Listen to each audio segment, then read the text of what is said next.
Hi fantasy managers, welcome to FPL Team Talk. In this video we're going to go through a watch list for game week 16. It is the last game week before we break up for the World Cup. I'm going to go through a list of players, a 1 week punt that we could have a look at that I'm interested in transferring into my side this week. At the end of the video, stick around because I'm going to give you a side for game week 17. We have a limitless amount of transfers to make. I'm going to tell you what's important. We get our side together quite early on to make sure that we don't miss out on those price rises. So stick around for that. If you enjoy these sort of videos, make sure you hit the like button. Don't forget to subscribe. And in the meantime, let's take a look.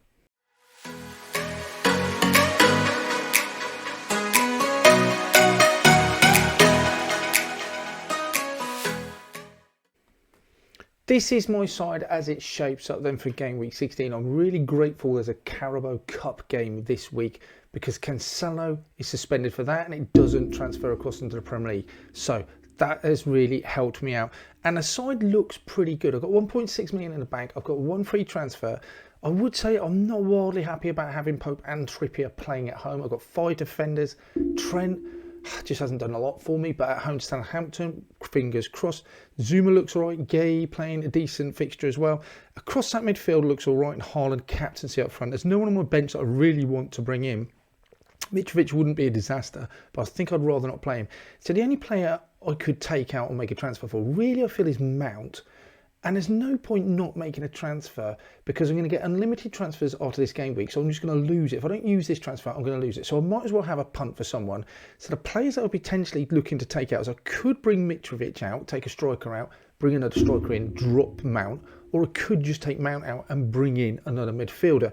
So those are the options. So it is a 1 week punt. If I have a look at the fixtures, the Man City obviously have a great game. I've already got 3 City players in there. Haaland, I've got Silva, and I've got, who else? I've got Cancelo. So I don't want to move Cancelo out. I don't want to move Haaland out. It will be Bernardo, but I do know Bernardo's going to play. Being the early kickoff, it's good. It's good in terms of we should get some news. Now, if let's say Mahrez is going to start, then possibly I could bring him in. If Foden starts, I've got the money. I could go to Foden instead of Bernardo. That's an opportunity. I don't know if there's that much value in using a transfer for that, it feels, because I'm already on a Man City asset. Do think Silva offers less potential than the other Man City midfielders, but he's guaranteed almost to start every single game, and he has got some goal involvement. So I don't know if there's that much upside to moving Silva or Bernardo Silva across to another Man City player. But we'll have a look at that. Liverpool against Southampton looks good as well, but I haven't got the money to move to Salah.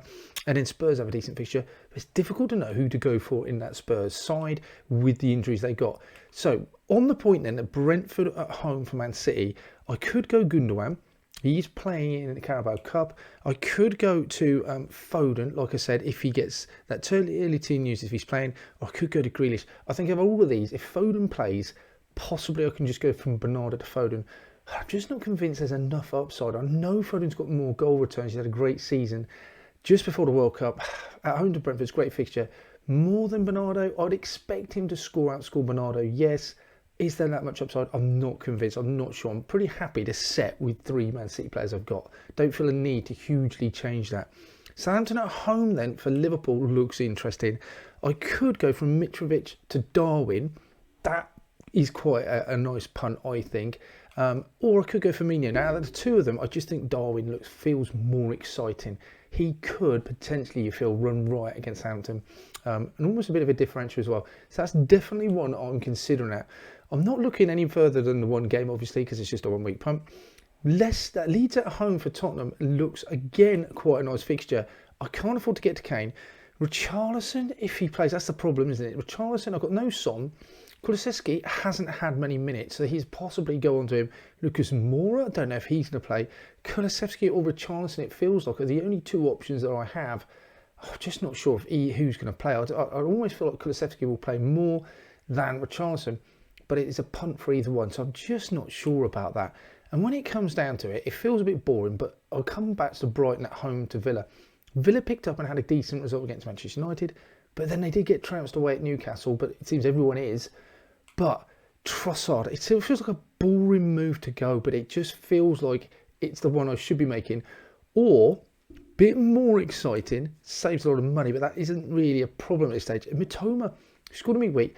having a really nice time, getting lots of minutes. 4.9, real differential. I think he's owned by 0.1% of managers. But is he more likely to score than Trossard? I don't think he is. I do like Matona, but for a 1 week punt, I could definitely bring Trossard in because I think he's got more chance of scoring Matoma. And Matona is definitely one I would look at for the money I'm going to save in the wildcard. So at the moment, I think I am just favouring Trossard. As you will mention, as you'll notice, no mention of Almiron. I think at home to Chelsea just isn't going to be the fixture I would bring him in for. But Trossard, I am just favouring. But Darwin is tempted. But I think even with early team news, I'm not sure about Man City. So moving on, as I said at the start of the video, I am going, as soon as that game week 16 transfer deadline passes, I've got unlimited transfers. We've all got unlimited transfers to move into order to set our sides up for after the World Cup. Now, there's going to be lots of things that will change during the World Cup, no doubt. There'll be injuries that may affect when they come back. Players who get all the way deep into the tournament may end up getting more rest when they come back. But I'm going to set my side up purely and simply. I just want to protect those players' prices. If I brought in Rashford and everyone then buys him and his value goes up, I keep that value. If I don't bring him in now, saving it until Boxing Day, when people start rehashing their sides, bringing players in, I may find that he's out of my price range. So there's no harm in getting this done now. The side I picked up here may not be the one to go for. I'm using it as an example. There's lots of pros and cons. I've got big premium options in Salah, Kane and Haaland. Not going to go into too much detail, but I will go through this on Saturday. I'll put one together, a bit more detail, and go through the lots of different options of what you can do when you drop premium players, because there's certain players that I want in this side that I just haven't been able to fit in yet. Kanji, he looks pretty nailed on, but I think I prefer Cancelo, and Zaha will be another player I quite like as well. But this is a preempt, and I think you just need to be aware that come game week 16 deadline, useful to get this side. One thing I do want to do is I'm going to be doing the World Cup fantasy football, so check out that. I've already got one video out on the rules. Is I just want to set this side, set and forget it. I want to set this, then I can concentrate on the World Cup fantasy football. Just keep an eye on us every now and then, make sure prices aren't fluctuating, I'm not losing out on anyone I want to get, and then I can just leave it until after the World Cup. That's it for this one then. Thank you for watching. Let me know, who are you going to bring in for game week 16? And don't forget to tune in for that game week 17 unlimited transfer side that I'm going to put together. It is important that we put it together before the World Cup and actually game week 17 starts. Protect yourself from those price rises. So if you enjoy these videos, don't forget to like it, guys. Make sure you subscribe. And in the meantime, speak to you soon.